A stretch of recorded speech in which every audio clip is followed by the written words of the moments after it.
Welcome back to Crash Bandicoot 2. Last time we put a stop to Cortex's evil plans for world domination, and this time we just have one final bit of cleanup to go through. We only have 2 clear gems left, and those are in the 2 secret levels of the game. These secret levels are kind of interesting. I already showed them in the main playthrough. The first requires a secret exit from Unbearable, and the second requires the secret exit from Hanging Out. So, when I first saw these 2 levels, I first saw them in that gaming magazine that talked about the box gem and Cold Hard Crash. I thought it was a joke and a hoax. Remember, this was back in the days of Charmander Land. I thought, Totally Bear, Totally Fly? Those names sound so fake, but turns out they're actually real. So, these levels only have box gems. If you go into them and don't get all the boxes, you may as well have not gone in at all.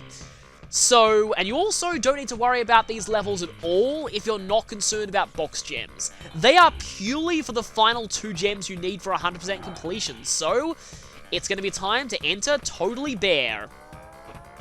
And, as you can probably tell, it's going to be another polar level, though this one has a bit of a twist to it.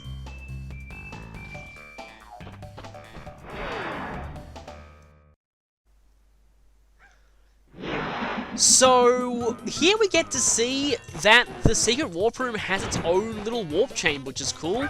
But here we have a pole level in the dark. The dark is really not that big of a threat. You can generally see what's coming ahead of time. But in this level, you actually need to know how to polar launch, and I should have 12 boxes here, which is good. Polar launching is no longer an optional technique. There are some sets of boxes above big areas of water that you need the extra height from a charge jump in order to break all of them. So there's another one of those coming up, right after this little stretch of water. A few jumps over here, and after these pillars, here's the second polar launch. And good, got that. Here, I like to jump right over the water there, past that pillar. I find it's the easiest way to get those boxes over the ice. Jump that can often catch you. And here, there's a jump over here that you can make without a pole launch, but it's very tight. If you do pole launch, you can often jump right over that box, so that's often kind of annoying. And from here on, it's pretty much home free. The hardest parts of this level are all at the very start. You can make that without a pole launch too, it just requires careful timing. And here we are, this is the end of this level. And there's a funny little area down here that serves absolutely no purpose, but it's just fun to go down here. There's no, like, double secret warp room or anything like that down there. So we have exactly 40 boxes, no nitros in this level at all, and there's the box gem. All in all, it's not a particularly difficult level, unless you're trying to do it the way I did, which is trying to go for a deathless run, because then you have to go back into the secret warp room every time you fail, because exiting out of that level puts you in Unbearable, right here. So I had to go through Air Crash every time I failed that, which got very annoying after a while, because Air Crash is the fastest way to get to the secret warp room. And here I decided to show off the file icon for, not Unbearable, for Totally Bear, because it's actually pretty adorable. There it is. 99% looks pretty good next to 99 lives as well. So after making a save here, I'll be going back into Air Crash to head to the secret warp room. I'll see you there for the next secret level.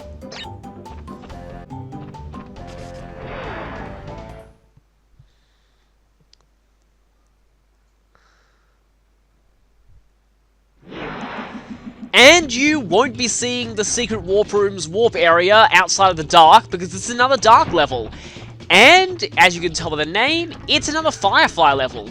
Technically, it's the sequel level to Night Fight, but it's possible to do it long beforehand, and in a lot of ways that makes sense, because I find this level a lot easier than Night Fight overall. Doesn't have quite as many pits, the enemies aren't quite as aggressive. There's really only one part that's tricky. Don't spin that rat, by the way, that will end badly. These things do start moving a bit earlier than they did back in Night Fight, but generally they're not too bad. This Firefly here lasts a really long time because there's a lot of area before you get to the next Firefly. So, you can actually take this area a little bit slow, and you're generally going to be okay with it. Yeah, the next Firefly is right past the bonus. The bonus in this level is actually pretty interesting. This Firefly doesn't follow you. It actually will go at its own set pace throughout this whole bonus, which is kind of interesting. It even waits for the TNT here. Of course, you don't actually need the TNT to blow up here to progress, but I kind of like to, just to show the actual natural pace of the Firefly. This is another bonus that you can do in the dark if you know where everything is. Speedruns make this look really cool. They just completely outrun the Firefly and leave it in the dust. Okay, there is a fairly annoyingly positioned plant here. Gonna wait for it a little bit. That's also annoyingly positioned because of those TNTs. And here, this part of the level is the one part that's pure evil. Those belly flop boxes, do not grab that Firefly yet. You will not have enough time to get all of these. So, you need to go and find a few of them in the dark. And for this,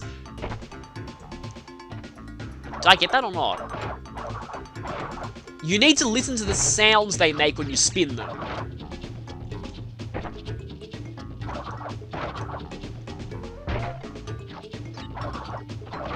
There's about 6 of them, including the 2 near the Firefly.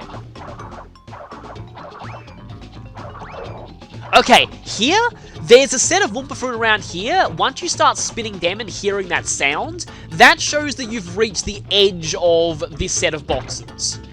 Now, if I left one, it's not the end of the world, because usually you have enough time to get one of them. You do not have enough time to get more than one, though. So, make sure that you're... yeah, that just barely ran out. So, you need to get most of them in the dark. And that can be pretty annoying. But, this is the end of the level. And that's the box gem. So it's really not too bad apart from that one segment where you have to get those boxes in the dark. But once we warp back, we're going to be seeing our final hologram for getting 100%.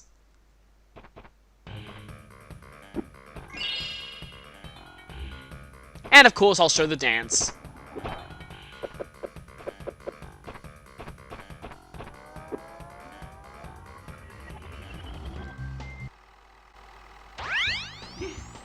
You have acquired all of the gems! Incredible! Crystals are not the only means of harnessing planetary energy, right? The gems have that ability as well, and with them, I can destroy the Cortex Vortex forever! Let me warp you to my completed laser installation. So, that's to show that if we head up to where previously we fought Cortex, we'll see the 100% ending, because we now have 100% completion. 25 crystals, 42 gems, 5 secret exits, and the final boss. So, yes, that is indeed everything.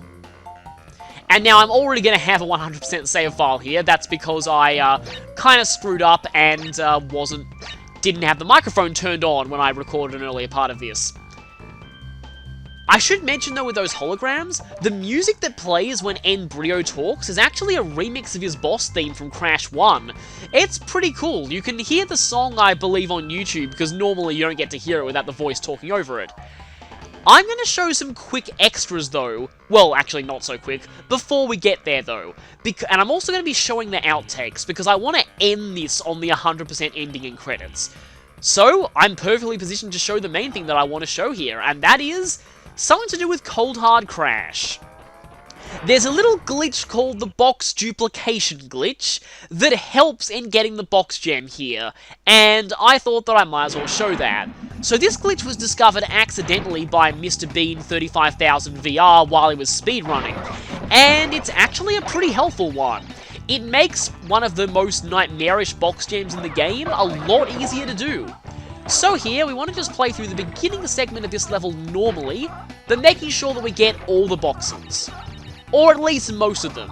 I'm going to be ignoring checkpoints, and there is a reason for this. I feel like that, that it's easiest to show what I want to here without getting checkpoints. The effect is more dramatic that way, though you can get checkpoints and it'll still work. So I'm going to be skipping the checkpoint right here, and we'll be continuing on. Because this glitch involves the bonus, so we'll be playing all the way up to the bonus, and then doing something a little unique. So first, basically, we just do what we normally do, get all of these. I'm going to be continuing a little further past the bonus, though. I have exactly 27 boxes now. I want to get around 35-ish. Basically, if I break all the boxes past here, which includes the formation here with the Ooga Booga, I don't need to hit that exclamation mark box, because we'll be doing that later. 38 boxes. So now it's time to get the boxes in the bonus. So what you want to do here is you need to get all the boxes in the bonus. And if you're in a level that has nitros in the bonus, you need to break the nitros too. You need all the boxes. Well, actually, you don't really in this level. Cold Hard Crash is ironically probably the easiest box dupe to do in the game. This is one that even I, who has no speedrunning skills whatsoever, can actually pull off consistently 100% of the time. So let's just make sure that we have everything before we leave the bonus. So 31 bonus boxes, along with the 28 there. Because now, while the boxes are ticking up, we need to die. Oh, got the shoes. But it still works with the shoes. This is one of the rare times that it will. Notice how the boxes are still ticking up there? We've got all the boxes from the bonus and all the boxes that we had before. But now, all the boxes outside the bonus have respawned, just as if we had died normally without getting any checkpoints. This is how the box duplication works. I have effectively cloned all the boxes outside the bonus. Now, because this required dying, the death route is going to be closed off now. But that really doesn't matter. With this glitch, we don't need the death route at all to get the box gem. And that's what makes it so useful here. This time, though, I will be getting checkpoints. So from here on, I'm just going to play through this level normally, but I will not be doing the danger path. Because like I said, we don't need it. So, the funny thing about this glitch, you might think that it helps in any level in the game. That's actually not really true. There are only 1 or 2 levels in the game where this does help. And as you can see here, the bonus is closed off. So, it acts as if we've completed the bonus already. I'm guessing how this glitch works is it abuses the fact that the bonus acts as kind of a semi-checkpoint. Basically, the bonus saves your box count after you complete it. Even if you die after going through the bonus, you'll still have all the boxes you got in the bonus and the bonus will be closed. But by dying at that specific point while the bonus's boxes are still being added to your total... And yeah, if you jump on the penguins while they're spinning, you just bounce on their heads, it doesn't actually hurt you. And there's the danger path closed off. So yeah, if you die in the bonus like that, it's basically still... Yeah, it doesn't save the boxes from... Well, it does save the boxes from outside, but it doesn't save the fact that you've actually got them already, so it doesn't erase them.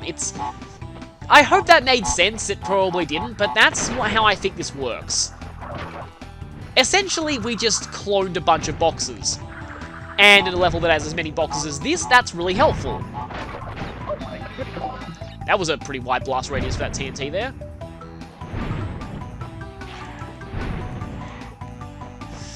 I still don't like that hedgehog at all.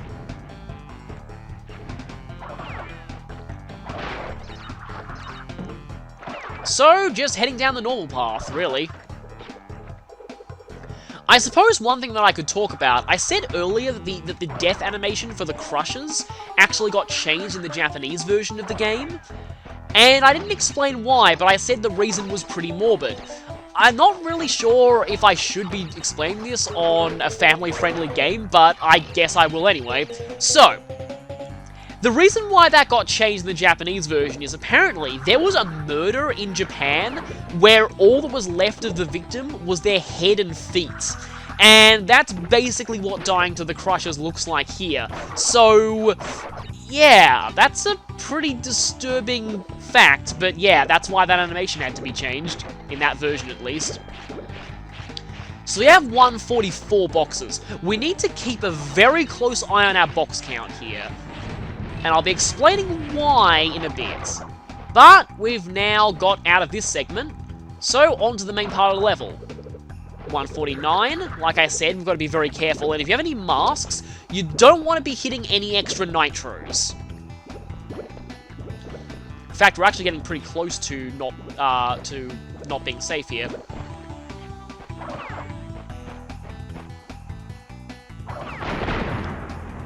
$153, we've got to be very careful here. 154, okay, we can only afford to get one more box. So here's the thing. The box gem is awarded for getting 155 boxes exactly.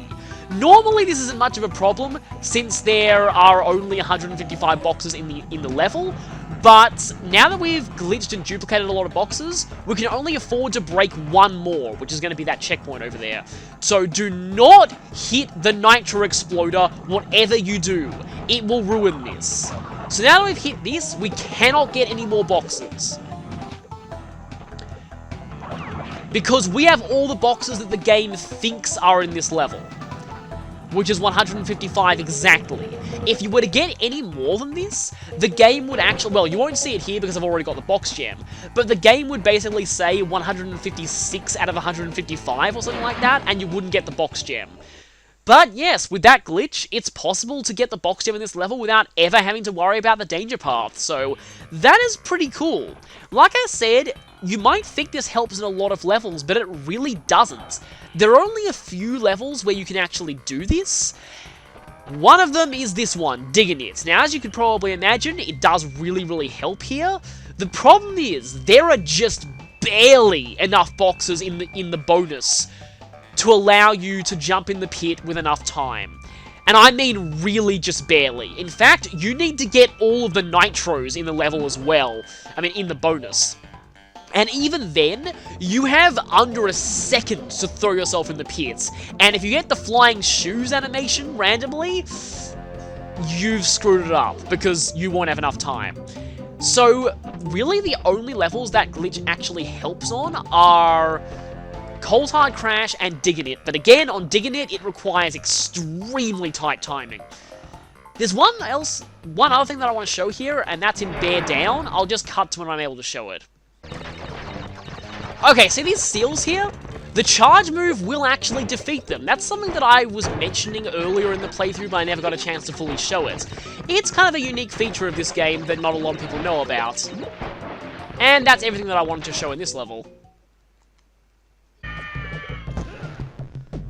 So, something that I can show here, it was actually pointed out to me in the comments, and unfortunately that happened after I'd already recorded Spaced Out, so I couldn't actually show this. If you spin those, it gets rid of them. I wish I'd known this before. That would have made this a lot easier. Because yeah, now I can just slide jump up here. And yeah, that's simple. I knew I was taking this the hard way. I knew there had to be an easier way to do this. So yeah, thanks for pointing that out.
And so, with 100% completion, it's time to head up this platform one last time.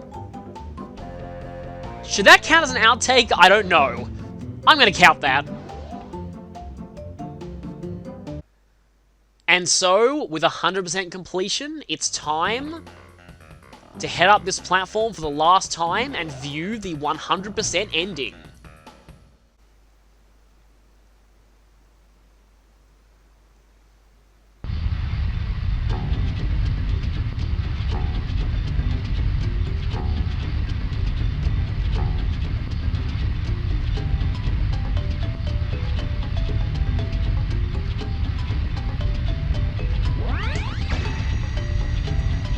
We are ready, Crash.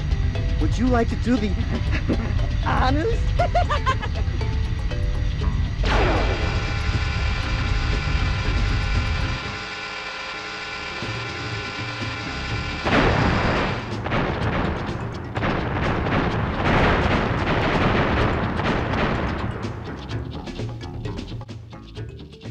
And so, there goes Cortex's space station.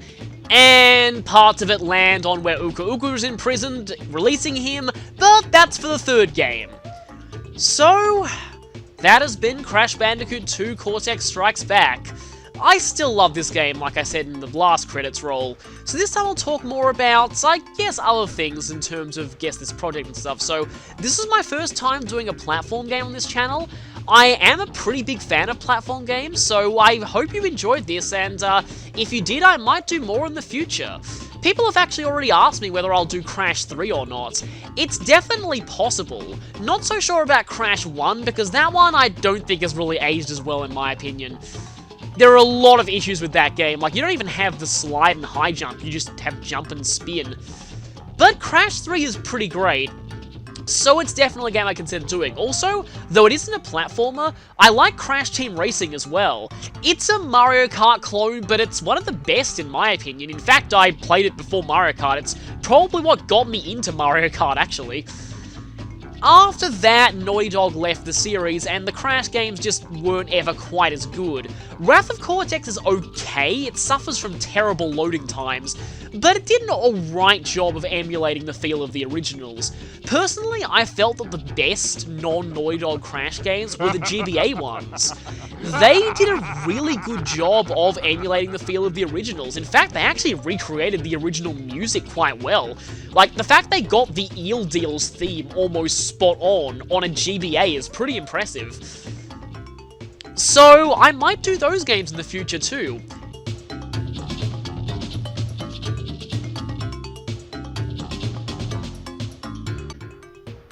Naughty Dog went on to do the Jak and Daxter games, which personally, I always liked Ratchet and Clank more than Jak and Daxter, but Ratchet and Clank is also something else that I might do in the future, and we're back on the title screen, which I didn't realise happened.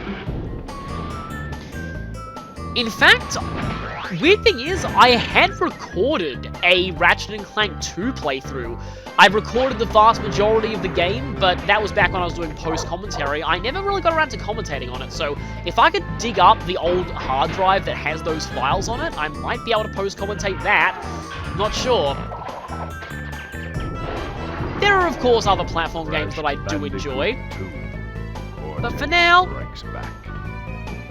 Press start to begin. I also realized that I talked over Cortex Evil laughing during the credits, showing that, yes, he is still out there, and he will have a role to play in Crash 3. But that would be the end of Crash Bandicoot 2 Cortex Strikes Back. It's been really fun playing this again. To all those who did play this game like I did growing up, I hope I've reignited your nostalgia, and those who didn't, I hope I've introduced you to another great game. So, with that, I'll see you in the next project.